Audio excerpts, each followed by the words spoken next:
na talaga siya. So, lalaki na siya, hahaba na siya. So, makukuhanan ko na siya ng talbos ng kangkong. Meron din akong malunggay dyan. Yung pinaka-importante lang ang tinanim ko dito, sili, kangkong, at saka malunggay. Kasi lahat ng halaman ko ay pang display lang, pang garden lang talaga. Pero yung vegetable garden, ito lang. Ito yung ginawa kong parang para makakuha ko ng talbos niya. Pang sinigang. Sana nagustuhan nyo. Kung gusto nyo rin gumawa ng ganito, napakadali lang po. Butasan nyo lang. Lagyan ng lupa. Tamnan.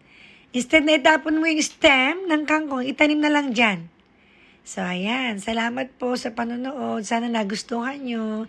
Sana nakakuha kayo ng konting idea kung paano magtanim sa villa dito sa Dubai o kaya sa flat. Pwede rin sa flat too eh. Lagay mo sa balcony nyo. O yan, may kangkong na.